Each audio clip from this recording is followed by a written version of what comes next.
하나님 말씀 같이 봅니다. 우리에게 주신 말씀은 에베소서 4장 17절부터 25절까지 말씀입니다.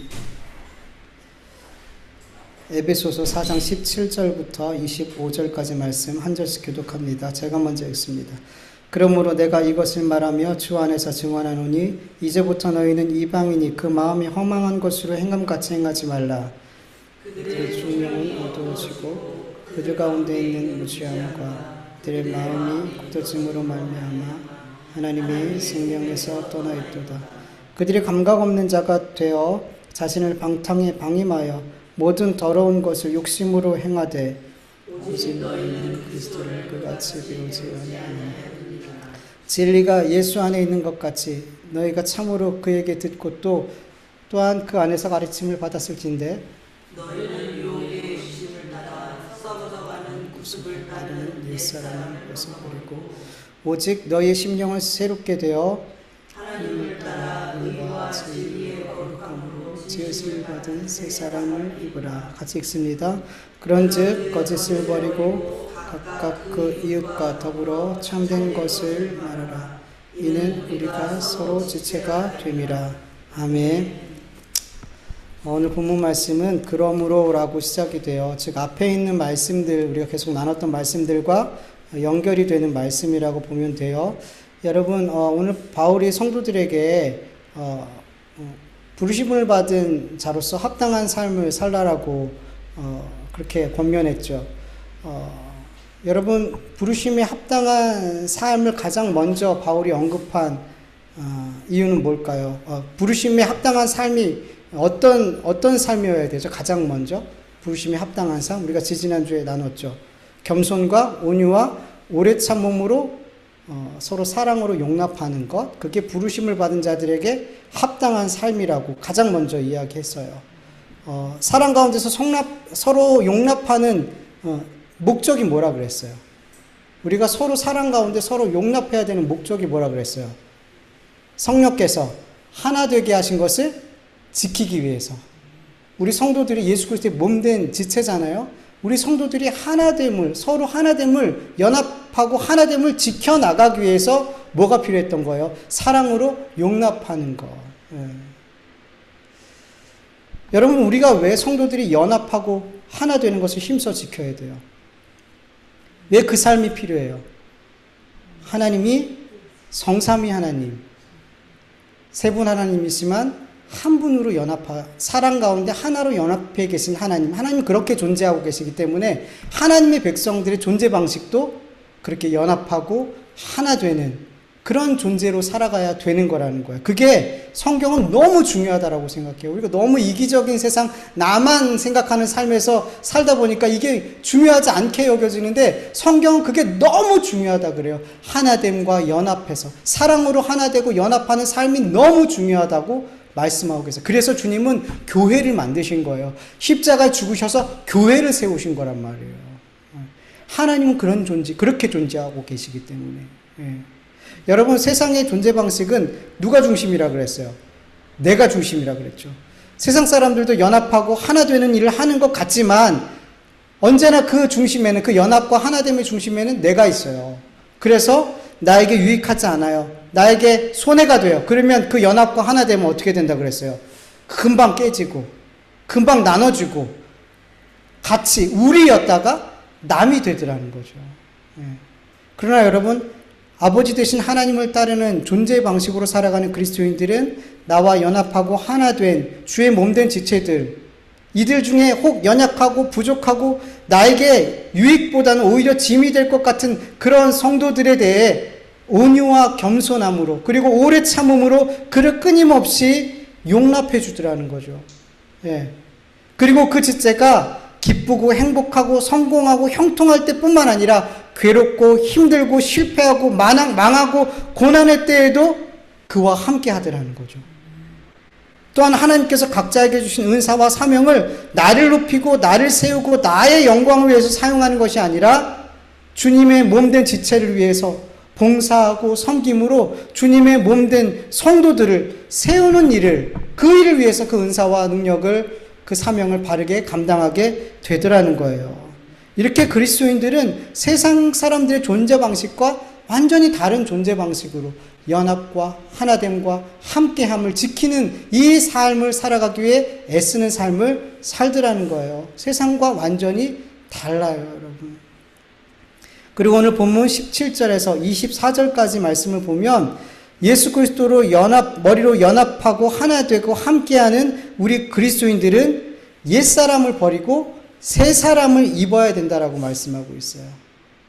예수 그리스도의 몸된 지체된 우리 그리스도인들은 옛사람을 버리고 새 사람을 입어야 돼요. 여러분 17절을 보면 너희는 이방인이 그 마음에 허망한 것으로 행함같이 행하지 말라라고 명령해요. 여기서 허망한이라는 헬라어 단어의 뜻은 텅 빈, 공허한, 무익한 이라는 의미예요. 즉 세상 사람들은 텅 빈 마음, 공허한 마음을 가지고 살아가고 있어요. 예수님을 믿기 전에 우리도 그랬어요. 우리도 우리의 마음이 텅 비어있는 공허한 마음을 가지고 살아가고 있었더라는 거예요. 우리의 옛사람도. 여러분, 죄가 세상에 들어오기 전에 우리의 마음의 중심에 누가 있었을까요? 하나님과 하나님의 말씀이 우리의 마음의 중심에 가득 차 있었어요. 그런데 여러분, 죄가 우리 인간의 마음에 들어오게 됐을 때 우리의 마음의 중심이 계셔야 될 하나님과 그분의 말씀이 더 이상 내 안에 거하실 수가 없게 됐어요. 왜요? 죄는 거룩하신 하나님과 함께 할 수 있어요, 없어요? 없어요. 죄가 들어오는 순간 죄와 함께 할 수 없는 거룩하신 하나님은 우리의 마음 밖으로 나가신단 말이에요. 여러분, 죄가 우리 마음에 들어오게 됐을 때 하나님은, 그 말씀은 우리 마음의 중심에서 떠나가게 됐어요. 그런데 문제는 죄가 우리 마음에 들어왔을 때 이 죄가 우리의 그 텅 빈 마음, 공허한 마음을 이 죄가 채울 수 있겠냐는 거죠. 하나님이 나간 그 마음의 자리를 죄가 들어왔는데 그 죄가 채울 수 없더라는 거예요. 없더라는 거예요. 여러분, 아무리 인간이 자기 죄의 욕심을 따라서 정욕을 금하지 않고 모든 것을 행하고 모든 것을 소유하고 모든 것을 누린다고 해도 그 마음에 참 기쁨과 평안과 만족이 그 마음에 임하지가 않아요. 내가 죄를 금하지 않고 하고 싶은 것 다 해도 내 마음에 기쁘지가 않더라는 거예요. 평안이 없더라는 거예요. 잠시 기쁠 수 있고 잠시 평안할 수 있고 잠시 만족할 수 있지만 내 안에 기쁨과 평안과 만족을 주어지는 그 상황들이 조금이라도 깨지면 어떻게 돼요? 불안해져요. 그 기쁨이 금방 사라지고 불안하고 다시 그 마음이 힘들어져요. 두려움이 또 임하고. 그런데 여러분, 나에게 잠시 기쁨을 주고 평안을 주고 만족을 주는 이런 모든 상황이 깨지지 않아도 여러분, 우리 시간이 조금만 지나면 이 모든 상황이 어떻게 돼요? 이 모든 내가 누리고 있는 이 상황들이 익숙해져요. 여러분, 작은 동네에 살던 사람이 재개발이 돼서 이전과는 완전히 다른 좋은 아파트에서 이렇게 살게 됐어요. 처음엔 어떨까요? 너무 좋죠. 저도 장미빌라 살다가 막 바퀴벌레 나오고 막 맨날 이러고 바퀴벌레 잡으면서 살던, 맨날 그 하수구 냄새가 집안을 늘 가득 채웠던 그 집에서 살다가, 물론 그때도 너무 감사했어요. 집이 있다는 것 자체가.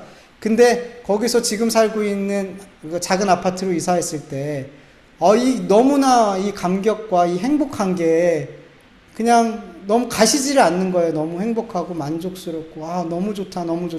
근데 그게 한 달, 두 달, 세 달 이렇게 가면서 어떨까요? 익숙해져요. 옅어지고 그 감격이 나중에는 뭐 당연하게, 내가 지금 여기 살고 있는 게 너무 익숙해지고 당연하게 되고, 지금 어떠냐면 방 한 칸만 더 있으면 좋겠다. 우리 애들 이제 또 많이 컸는데 이전보다 훨씬 더 좋은 상황에 있지만 방 한 칸만 더 있으면 정말 더 바랄 게 없겠다. 근데 여러분, 제가 만약에 방 한 칸 더 있는 그 집에 가면 더 이상 바랄 게 없을까요? 아닐 거예요. 또 뭔가 또 생길 거라는 거죠. 그래요. 여러분, 우리는 뭔가 나를 만족시키고 행복하게 하는 그 어떤 상황이 깨지지 않고 그것이 계속 유지된다고 해도 우리는 그 상황이 결국에는 그것으로 계속 만족해야 하고 감사해야 하고 기뻐하고 이러지 못하더라는 거죠. 왜요? 익숙해지니까. 그래서 여러분, 내 안에 있는 죄악의 욕심을 따라서 세상의 것들을 내 삶에 채우고 또 열심히 채워도 하나님과 그분의 말씀이 떠나간 내 공허하고 텅 빈 마음은 뭘 넣어도 채워지지가 않는 거예요. 금방 다시 공허해지고 금방 다시 텅 비게 되더라는 거죠. 여러분, 이 세상에 살아가면서 나에게 정말 소중한 사람들이 있잖아요. 그 소중한 사람들을 잃었을 때, 예를 들어서 부모가 자식을 잃었을 때, 여러분, 그거는 정말 상상만 해도 상상도 하고 싶지 않은 일이잖아요.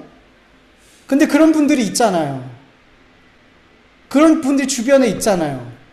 그분의 마음에 그 자식이 떠나간 그 자리는 안 채워지더라고요. 무엇으로도 다 늙으셔서 돌아가실 때가 다 돼서도 그 빈 마음이 안 채워지더라고요. 여러분, 자식이 떠나간 그 자리도 안 채워지는데 나를 창조하신 하나님 아버지가 떠나간 그 자리가 뭘로 채워질 수 있냔 말이죠. 채워지지가 않는단 말이에요. 여러분, 인간의 마음의 중심에는 오직 하나님과 그분의 말씀으로만 채워질 수 있다는 것을 여러분 믿으시길 축원합니다. 그래서 하나님을 믿지 않는 자들은 그 마음에, 그 텅 빈 마음에, 그 공허한 마음에 자꾸만 이 세상의 것들을, 내 죄악의 것들을, 내 죄를 따라서 이 죄악의 세상의 것들을 계속해서 채우려고 그래요. 너무 공허하니까. 계속 텅 비어 있으니까.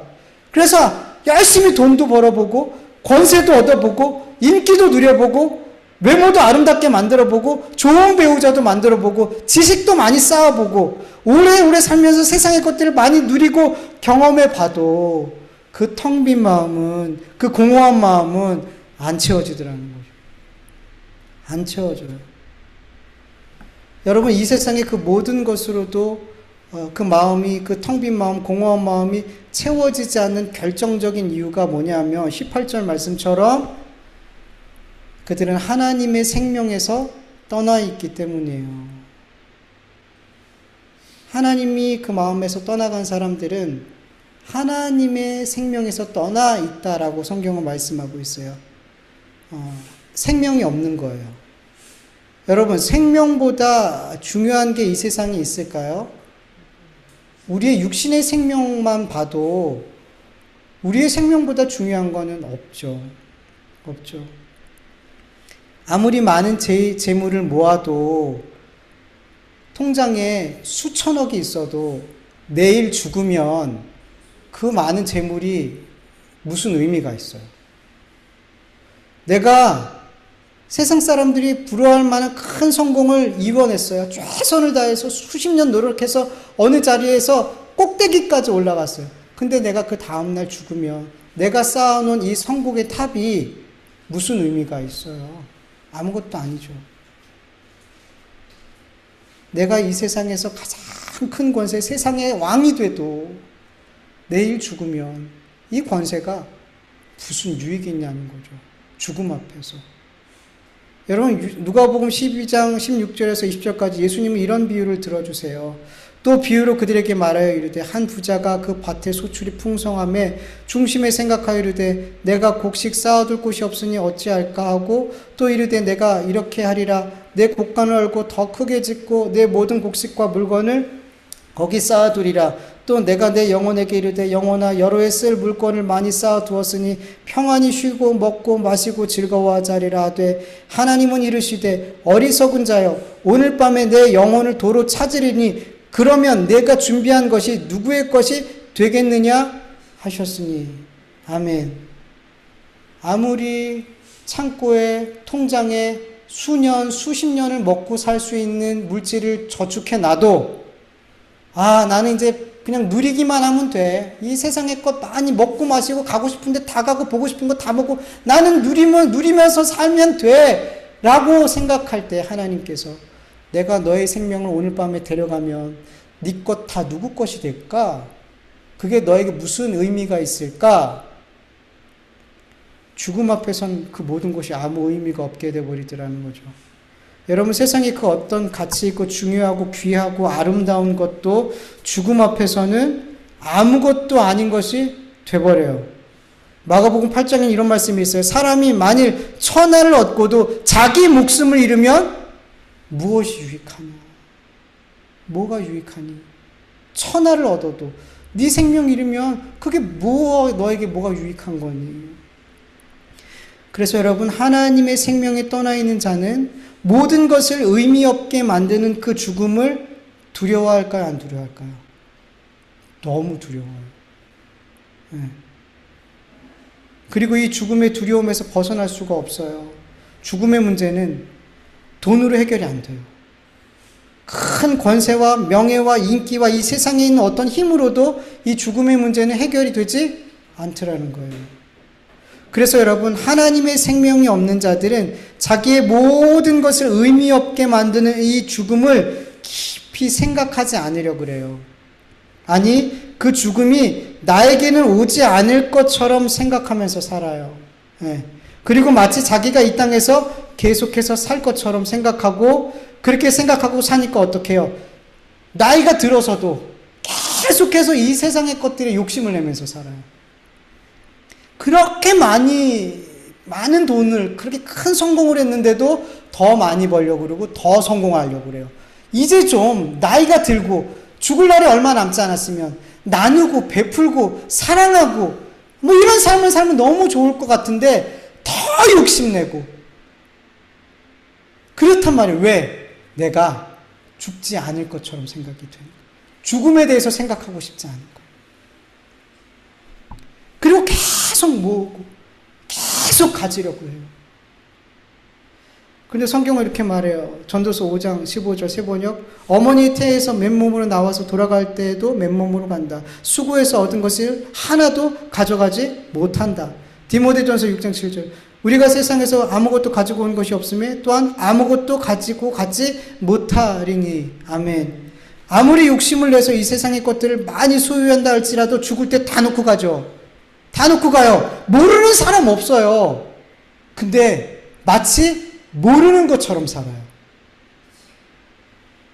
계속 모으고 그냥 어떻게든 손에 콕 쥐고 살려고 그래요. 죽을 때 하나도 못 갖고 가는데, 다 놓고 가는데.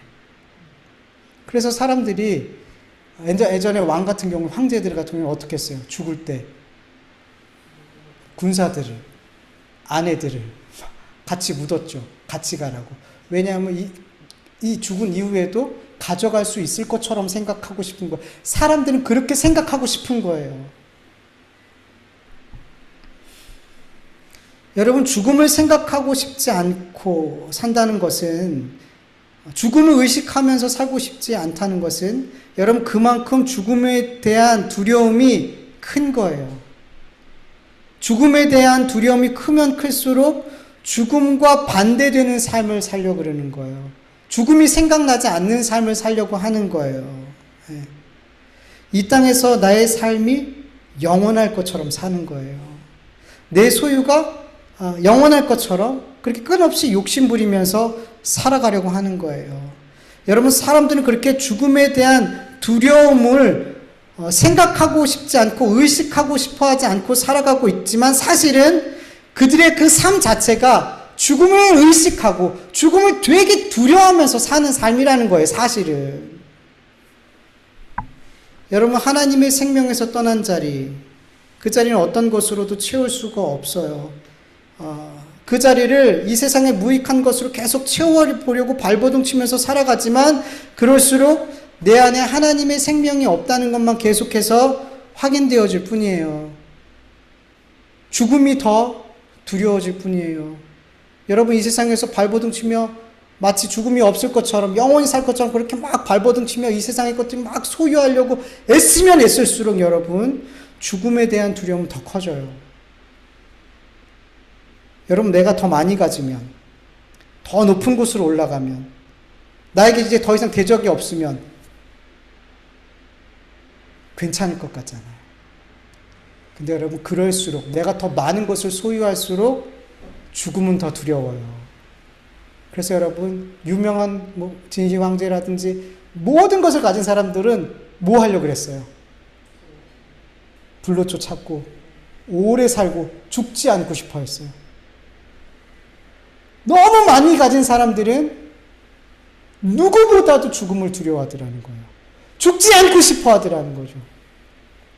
그래서 여러분 세상에서 그렇게 세상의 것들을 열심히 소유하고 이 땅의 삶이 영원할 것처럼 그렇게 살아가는 사람들 누구보다 죽음을 두려워한단 말이에요. 누구보다도. 여러분 세상 사람들은 이 세상의 것들을 붙들고 그것으로 나를 채우고 이 세상의 삶이 계속 되어질 것처럼 살아가는 그 모든 사람들은 모두 다 죽음을 두려워해요. 여러분 하나님의 생명이 떠난 그 마음의 텅 빈 자리는 오직 하나님으로만, 그 말씀으로만, 그 생명으로만 채워짐을 믿으시길 축원합니다. 여러분 하나님과 하나님의 말씀과 생명으로 내 마음이 채워진 자들은, 그 사람들은 한 번 죽는 것과 그리고 죽음 위에 심판이 있을 것을 분명히 기억하면서 살아요. 그걸 믿으면서 살아요. 그러나 그 죽음과 심판은 두려워하지 않으면서 살아요. 그리고 죽음과 심판을 생각하고 싶어 하지 않고 인식하고 싶어 하지 않아서 세상에서 내 삶이 영원할 것처럼, 내 소유가 영원할 것처럼 그렇게 나를 속이는 삶을 살지도 않아요, 여러분. 그리고 그리스도를 믿는 그 마음에 하나님의 말씀과 생명으로 채워진 자들은 이 세상의 부와 성공과 명예, 인기, 아름다운 외모, 인맥, 장수 같은 이 세상에서 행복과 기쁨과 만족과 평안을 주는 이 모든 것들이 가짜라는 게 너무나 분명하게 깨달아졌기 때문에 이것을 목적 삼고 살아가지 않아요. 우리 그리스도인들은 이런 것들을 목적 삼고 살아가지 않아요. 왜냐하면 우리 예수 그리스도를 믿는 자, 하나님의 생명이 있는 자들은 내가 예수님을 믿고 하나님의 자녀되고 영원한 생명을 소유한 것 자체만으로 이미 만족하거든요. 그것으로 내 삶이 충분하거든요. 그래서 병약하고 물질이 좀 부족하고 세상 사람들이 알아주지 않고 이렇게 세상에서 즐거운 일이 없을 것 같으면서도 그 사람 어떤 삶을 살아요? 감사합니다. 감사합니다. 그 마음의 기쁨과 평안이 빼앗기지 않는 그런 삶을 살아가는 거예요. 그러니까 세상 사람들이 볼 땐 이해가 안 되는 거예요. 넌 이것도 없고 저것도 없고 이것도 없는데 왜 이렇게 늘 감사하다 그러니? 왜 이렇게 얼굴이 빛나니? 밝니? 뭐가 그렇게 좋니? 그들은 이해할 수가 없는 거죠. 예수님을 소유한, 생명을 소유한 삶이 어떤 삶인지 이해할 수가 없는 거죠. 우리 안에는, 우리의 마음의 중심에는 텅 비어 있고 공허하지 않더라는 거죠. 주님의 그 사랑과 그 은혜와 그 말씀으로 충만하기 때문에 그들이 알 수 없는 기쁨과 평안과 행복을 날마다 누리면서 살아가는 거예요. 그러니까 이 세상 사람들이 그렇게 추구하는 그 삶을 따라갈 이유가 없는 거예요. 여러분, 이렇게 하나님의 내 마음에 하나님의 생명을 소유한 자와 그 생명을 소유하지 못한 사람의 삶은 이렇게 너무나 다른 거예요. 여러분, 하나님의 생명을 여러분의 마음에 소유하셨습니까? 아멘. 우리는 날마다 죽음을 생각합니다. 그러나 죽음을 두려워하지 않습니다. 세상에 나를 행복하게 만드는 것들이 참 행복이 아니라는 것을 믿습니다. 내 안에 계신 그 생명으로 나에게 영원한 생명이 있고 내가 하나님의 자녀됨 그 기쁨으로 우리는 평생토록 감사하며 기뻐하며 살 수 있는 존재라는 것을 믿으시길 축원합니다. 이렇게 하나님과 그분의 말씀과 생명으로 우리 마음이 채워진 자들은 성경의 말씀처럼 감각 없는 자가 되어 자기를 방탕에 방임하여 모든 더러운 것을 욕심으로 행하는 삶을 살지 않게 돼요. 유혹의 욕심을 따라 썩어져가는 구습을 따르는 옛사람을 벗어버리게 돼요. 그리고 어떠한 삶을 살아갈까요? 22절에서 24절 세 번역으로 같이 읽어볼게요. 시작. 마음의 영을 새롭게 하여 하나님의 형상을 따라 참 의로움과 참 거룩함으로 지음을 받은 새 사람을 입으십시오. 여러분, 우리의 텅 빈 마음, 공허한 마음이 하나님과 그분의 말씀과 그분의 생명으로 예수 그리스도로 채워진 자들은 심령이 완전히 새롭게 돼요. 쉽게 말해서 죽어있던 마음이, 죽어있던 심령이 살아나게 돼요. 이렇게 죽은 심령이 살아난 자들은 새로운 삶을 살게 된대요. 옛사람을 벗어버리고 새로운 삶을 살게 된대요. 예. 하나님의 형상을 따라 참 의롭고 참 거룩함으로 새롭게 창조된 새 사람의 삶.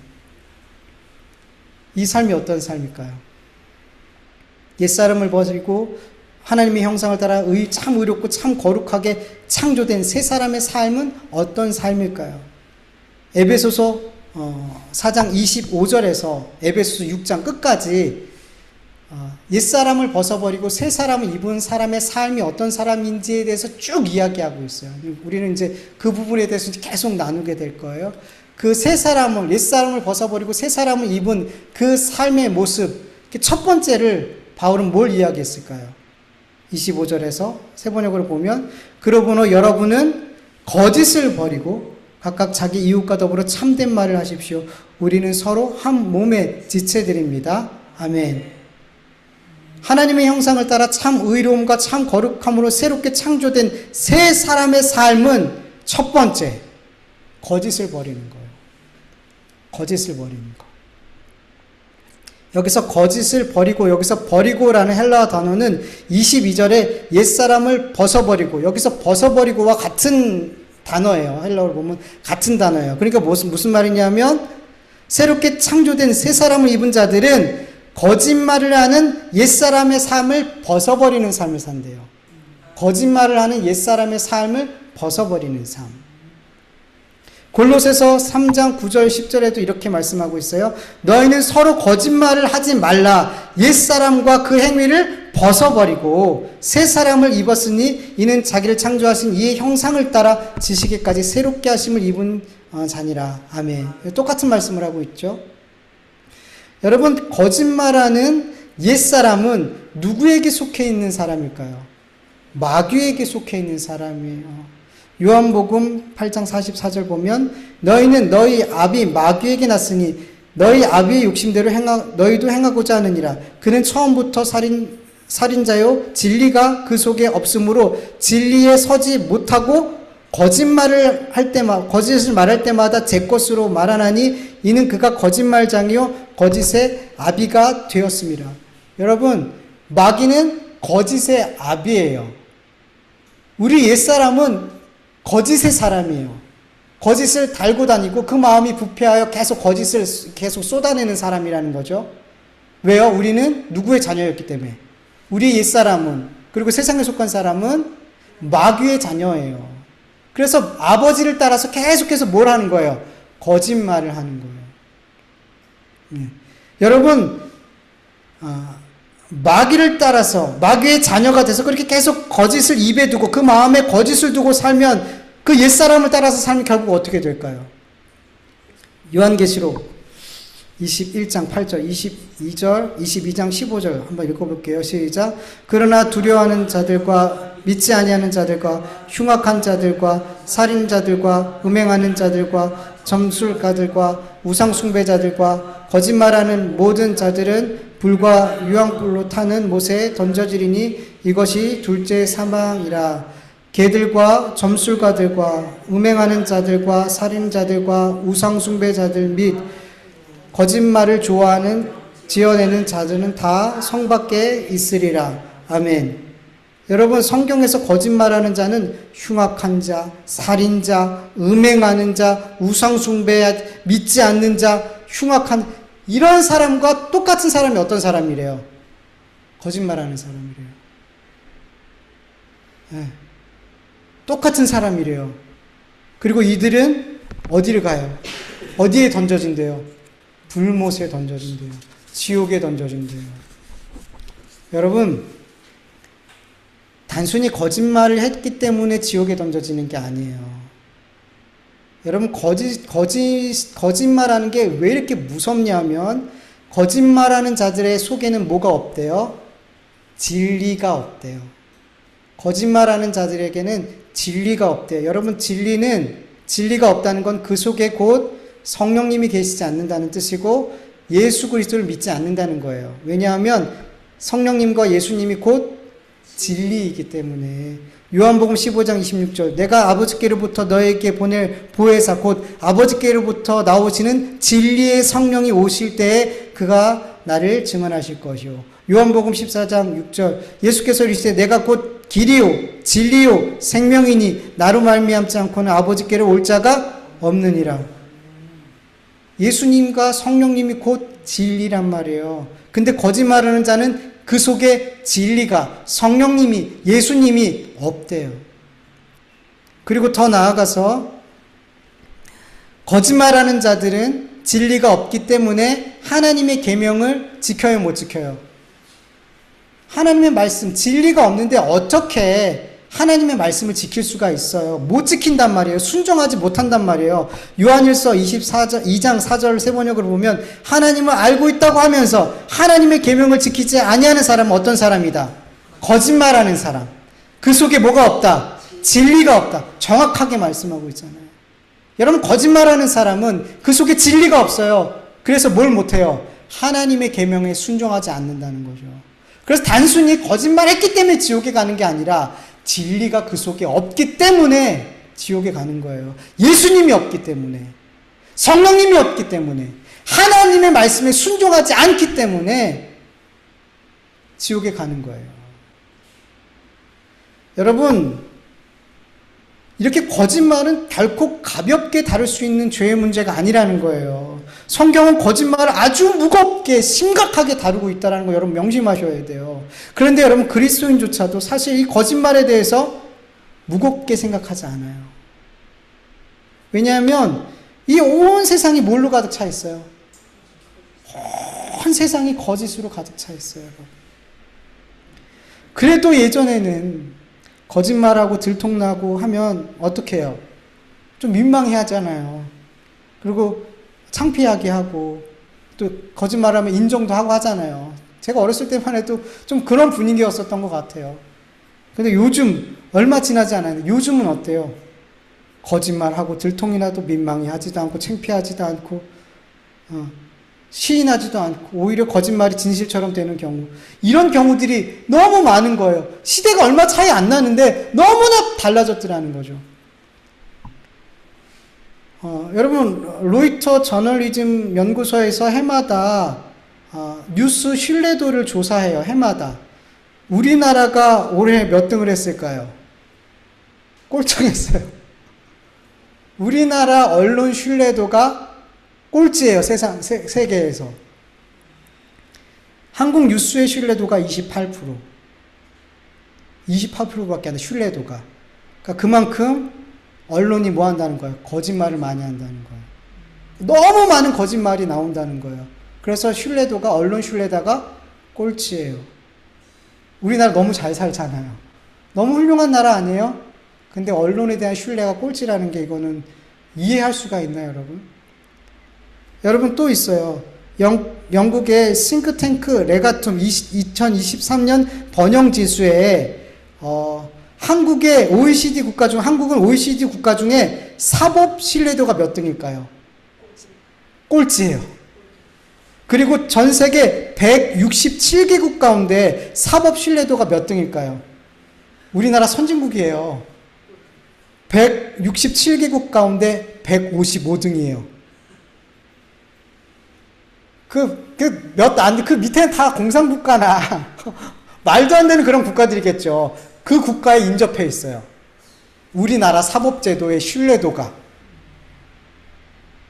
가장 정의로워야 될 법을 집행하는 그 신뢰도가 그냥 거의 꼴찌라고 보면 되는 거예요.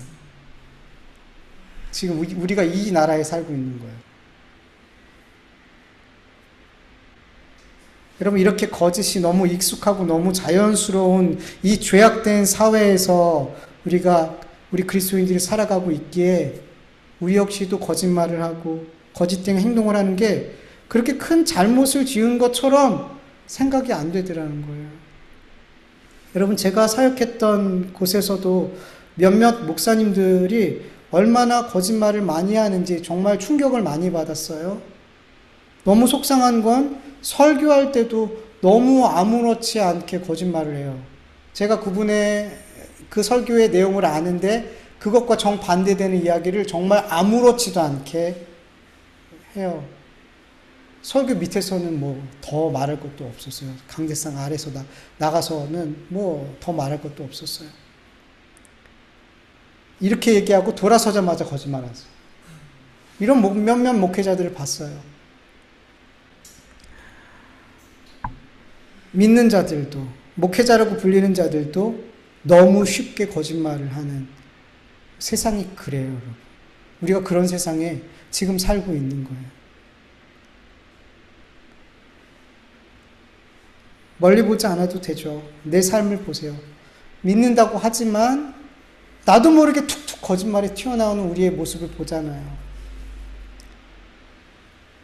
진실하지 못하고 참으로 행하지 못하는, 여러분 거짓을 왜 해요? 거짓말을 왜 해요? 나를 위해서 하는 거잖아요. 나를 지키고 나의 유익을 위해서 거짓말하는 거지 저 사람의 유익을 위해서 거짓말하는 거 아니잖아요. 나를 지키기 위해서, 나의 유익을 위해서 하는 거짓말이 대부분이잖아요.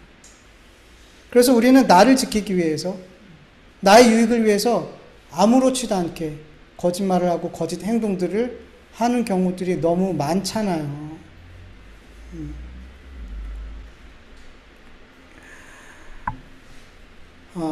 근데 여러분, 정말 하나님의 생명을 소유한 새 사람으로 창조함을 받은 우리 그리스도인들은 정말 거짓말을 가볍게 여겨서는 절대 안 되는 거예요. 거짓말을 결코 하지 말라는 게 아니에요. 할 수 없어요, 여러분. 우리는 거짓말을 안 하며 살 수 없어요. 분명히 거짓말을 하죠. 거짓말을 안 하고 살 수 있는 사람은 없어요. 우리 안에서 그냥 툭툭 튀어나와 버리거든요. 거짓말이. 크든 작든. 근데 여러분, 새 사람을 입은 사람들은 거짓말에 대해서 어떻게 하는 거예요? 늘 경계하는 거예요. 그리고 그 죄를 가볍게 여기지 않고 무겁게 여기고, 작은 거짓말이라도 무겁게 여기고 하나님 앞에 나아가 뭐 해야 되는 거예요? 회개해야 되는 거예요. 그걸로 끝나는 게 아니죠. 나의 거짓말로 인해서 피해를 입은 사람이 있다면 어떻게 해야 돼요? 가서 용서를 구하는 거죠. 여러분, 회개하고 하나님, 제가 이런 거짓말에서 누군가에게 피해를 줬어요. 끝! 아니에요, 여러분. 아니에요, 여러분. 그 사람이 내 거짓말로 피해를 입었다면 가서 용서를 구해야죠. 내가 이런 거짓말해서 당신한테 이런 피해를 줬어. 너무 미안해요. 그 사람에게 내가 용서를 받든 안 받든 그건 두 번째 문제고, 하나님 앞에서 그것이 우리가 해야 할 일이에요. 그만큼 거짓말에 대해서 가볍게 생각하지 말라는 거죠. 그만큼 무거운 죄라는 거죠.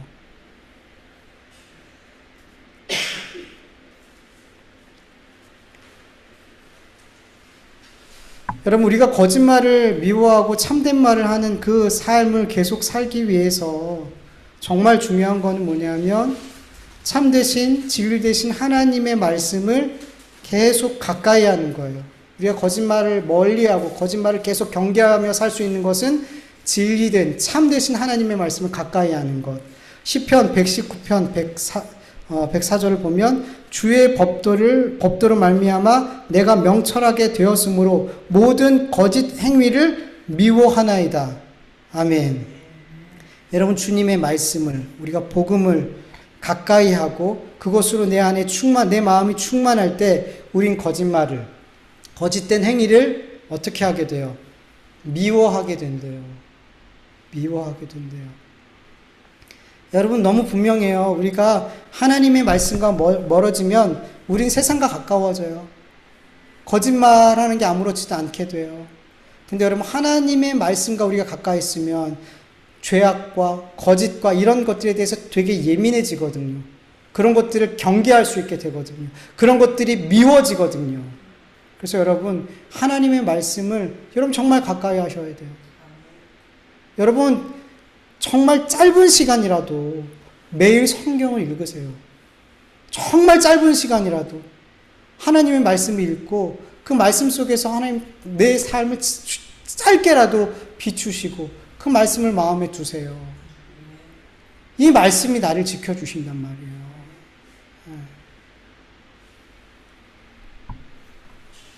그리고 마지막으로 여러분, 우리 그리스도인들은 성도 간에 더욱더 거짓을 버리고 참된 말을 해야 돼요. 오늘 본문 25절 후반절의 말씀을 보면 우리 그리스도인들은 예수 그리스도의 몸된 지체이기 때문에 서로에게 참을 말하라 그러잖아요. 거짓을 말하지 말라는 거. 여러분, 우리가 예수 그리스도의 한 몸이기 때문에 내가 다른 누군가의 성도에게 거짓을 말하고 해롭게 한다면 여러분, 그게 그 사람에게만 해로운 게 아니라 누구에게도 해로울까요? 나에게도. 오른손으로 왼손을 칼로 그으면 왼손만 아파요? 아니죠. 온몸이 고통을 받잖아요. 내가 다른 성도에게 거짓을 행하여, 거짓말하고 거짓을 행하여 그를 아프게 했다면 반드시 그 아픔은 나에게 돌아오는 줄 믿으시길 축원합니다. 그리고 결국엔 그건 다른 성도에게 거짓으로 말하고 거짓으로 행하여 해를 끼친다면 그건 누구를 해롭게 하는 거예요? 결국엔 예수님의 몸을, 예수님을 해롭게 하는 거예요. 예수님을 해롭게 하는 거란 말이에요. 성도들끼리 거짓말을 하고 목회자가 성도들한테 거짓말하고, 여러분, 이렇게 거짓말하는 교회는 절대로 하나가 될 수 없어요. 절대로 예수님의 몸이 될 수가 없어요. 깨지고 나눠지고 남이 돼요. 앞에 있는 말씀은 그러므로라고 시작했잖아요. 앞에 있는 이 모든 말씀과 다 연결이 되는 말씀이라는 거예요. 거짓말을 하지 말아야 되는, 새 사람이 됐다면 우리가 거짓말을 하지 말아야 되는 것, 가장 중요한 이유는 한 몸이 되지 못하게 하기 때문이에요. 예수님의 몸을 해롭게 하기 때문이에요. 그래서 교회에서 자꾸 거짓말이 많아지면 교회가 어떻게 돼요? 결국에는 쪼개져요. 끼리끼리 나눠져요.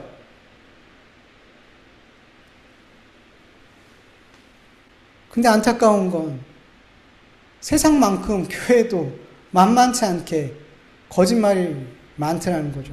성도들끼리 속이고, 목회자가 성도를 속이고, 성도가 목회자를 속이고, 너무 어렵지 않게 본다는 게, 어쩌다 본다라고 말하고 싶지만 너무 어렵지 않게 제가 봤기 때문에 그게 너무 속상한 일인 거죠. 주님의 몸은 그렇게 세워지지 않아요. 그렇게 서로가 거짓말하면서 주님의 몸은 성장할 수가 없어요. 성숙해 갈 수 없어요. 무너지지 않으면 다행이죠. 여러분, 성도들에게, 우리 성도들은, 그리스도인들은 서로에게 참을 말해야 될 줄 믿습니다. 참을 말해야 돼요. 그것이 예수 그리스도의 몸을 위한 일인 거예요. 하나 되고 연합되는 일에 있어서 이게 너무나 중요한 거라는 거죠. 여러분, 거짓을 미워하시고 멀리하시고 경계할 수 있는, 세상과 정말 다른, 세상은 거짓이 너무나 많지만 우리는 진실할 수 있는 저와 여러분, 우리 그리스도인들 되어지기를 간절히 축원합니다. 우리 같이 말씀을 기억하며 기도하겠습니다. 하나님 아버지, 감사합니다. 오늘도 하나님 앞에 귀한 예배 올려드리다 해주셔서 감사합니다. 하나님, 오늘도 우리의 귀한 예배를 받아주시옵소서. 우리의 찬송을 받아주시옵소서. 우리의 예배를 함량하여 주시옵소서. 하나님, 오늘도 우리 하나님 앞에 나올 때 너무나 죄와 많은 허물과 악함들을 가지고 나왔사온데, 아버지 하나님, 이 예배가 끝나고 돌아갈 때 주 예수 그리스도의 보혈이 우리를 씻으시사 거룩하고 흠없게 하여 주시옵시고, 이 세상 가운데 정말 하나님을 기쁘시게 드리는 삶, 거룩하고 아버지 신실하고 진실한 삶을 살아갈 수 있는 우리 성도들의 삶이 되어줄 수 있도록 역사하여 주시옵소서. 하나님, 오늘 주신 말씀이 있습니다. 이 말씀도 하나님께서 아버지 우리에게 순종하라고 주신 말씀입니다. 듣고 잊어버리라고 주신 말씀이 아니라 아버지 하나님, 이 말씀을 듣고 이 말씀대로 순종하고 이 말씀처럼 살아서 하나님께 영광 돌리라고 주신 말씀인데, 아버지 하나님, 이 말씀이 우리의 마음에 잘 박힌 못이 되어서 이 말씀대로 붙들고 순종하여 하나님께 영광이 되는 우리의 삶이 되어줄 수 있도록 역사하여 주시옵소서. 주님, 특별히 우리가 거짓을 행하지 않길 원합니다. 아버지, 이 나라, 이 민족 너무나 많은 거짓이 아버지 팽배합니다. 거짓말을 하지 않으면 오히려 손해보고, 거짓말을 하지 않으면 오히려 이상한 아버지 그런 사회가 되어지고 있습니다. 아버지, 그런 사회, 이 약한 사회가, 이 거짓된 사회 가운데 아버지, 우리 그리스도인들은, 우리 교회는 진실을 말하게 하여 주시옵소서. 참을 말하게 하여 주시옵소서. 혹 거짓말을 한다면 하나님 앞에 무거운 마음으로 회개하고 잘못을 용서를 구할 수 있는 아버지, 그렇게 거짓에 대해서 경계하며 무겁게 여기는 우리들 되어줄 수 있도록 도와주시옵소서. 자꾸만 옛사람을 벗어버리고 아버지 새사람을 입는 아버지 하나님의 거룩하심과 아버지 하나님의 그 참되심을 따르는 우리의 삶이 되어줄 수 있도록 역사하여 주시옵소서. 감사하며 예수님의 이름으로 기도합니다. 아멘. 하나님 아버지 감사합니다. 오늘도 하나님 앞에 귀한 예배 올려드리게 하여 주심을 감사합니다.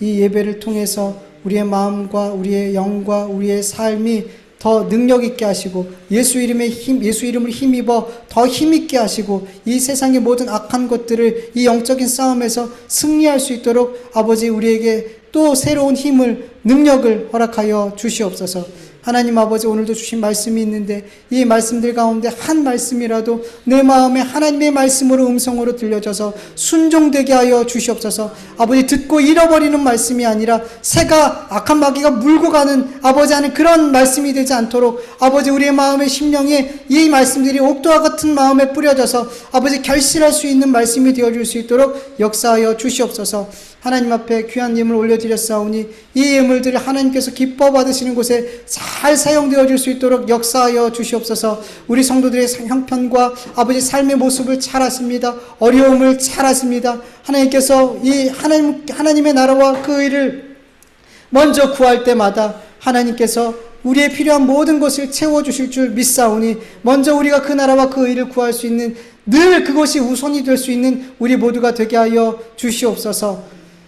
이제는 우리 주 예수 그리스도의 은혜와 하나님의 다하심이 없는 사랑하심과 성령님의 인도하심과 교통하심과 충만하심이 옛사람을 벗어버리고 새사람을 입은 자로서 거짓을 버리고 참을 말하고 참을 행하길 원하는 하나님의 자녀들 머리 위에 그 일터와 교회와 가정 위에 이 나라 이 민족 위에 이제부터 영원토록 함께할지어다. 아멘.